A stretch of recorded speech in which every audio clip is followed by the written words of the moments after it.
اور سیلاب آ گیا۔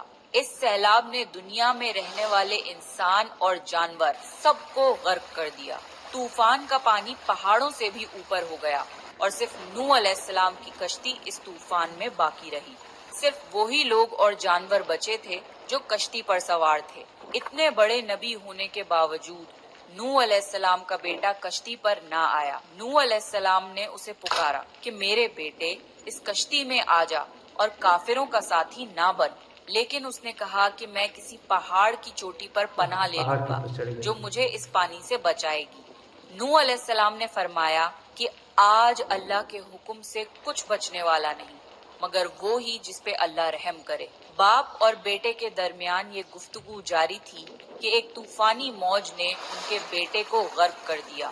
جب نوح علیہ السلام کے سامنے ان کا بیٹا غرق ہو گیا تو ان کی آنکھوں میں آنسو آ گئے اور وہ پکار اٹھے، اور تو نے مجھ سے وعدہ کیا تھا کہ میرے گھر والوں کو نجات عطا فرمائے گا، اور تو تمام حاکموں میں سے بہتر حاکم ہے، لہٰذا یہ ناممکن ہے کہ تیرا وعدہ پورا نہ ہو۔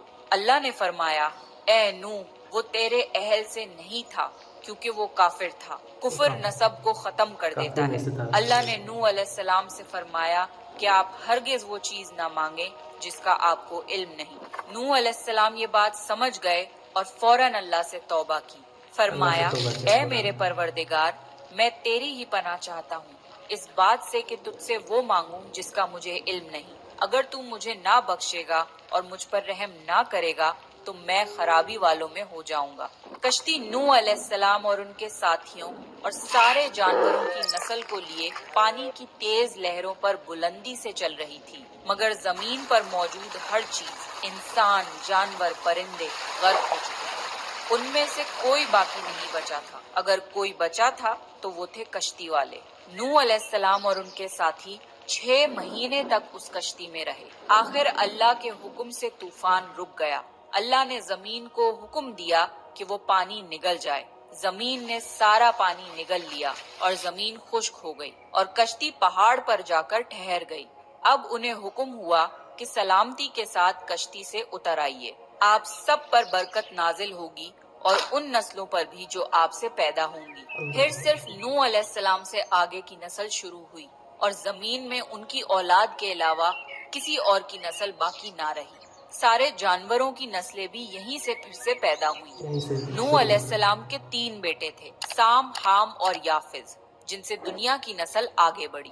سام کی اولاد گندمی رنگ کی تھی۔ عرب ممالک سیریا، فلسطین اور اسرائیل کے لوگ سام کی اولاد ہیں۔ حام کی اولاد کالی رنگت کی تھی۔ افریقہ، ایبوریجنل آسٹریلیا، انڈیا، ایجپٹ اور سوڈان کے لوگ حام کی اولاد ہیں۔ گوری رنگت کے لوگ یافز کی اولاد ہیں۔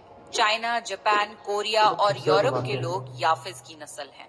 نوح علیہ السلام کا چوتھا بیٹا جو ایمان نہ لانے کی وجہ سے برباد کر دیا گیا تھا، اس کا نام کنان تھا اور اس سے کوئی نسل آگے نہیں بڑھی۔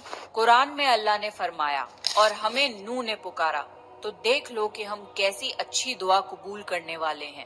ہم نے اسے اور اس کے فرما برداروں کو اس زبردست مصیبت سے بچا لیا اور اس کی اولاد ہم نے باقی رہنے والی بنا دی۔ طوفان کے بعد نوح علیہ السلام 350 سال زندہ رہے، پھر نوح علیہ السلام فوت ہو گئے۔ نوح علیہ السلام کی کشتی آج بھی موجود ہے۔ ریسرچرز نے ترکی میں اس کشتی کو ڈھونڈ لیا ہے۔ قرآن میں اللہ نے فرمایا اور بے شک ہم نے اس واقعے کو نشانی بنا کے باقی رکھا، پس ہے کوئی نصیحت حاصل کرنے والا؟ لوگ سٹوریز کو تو ڈینائی کر سکتے ہیں پر ایویڈنسز کو ڈینائی نہیں کر سکتے۔ نوح علیہ السلام کی یہ کشتی ایک بہت بڑا ایویڈنس ہے اس پورے واقعے کا۔ تو یہ تھا نوح علیہ السلام کا بہترین واقعہ۔ یہ نوح علیہ السلام کا بہترین واقعہ ہے۔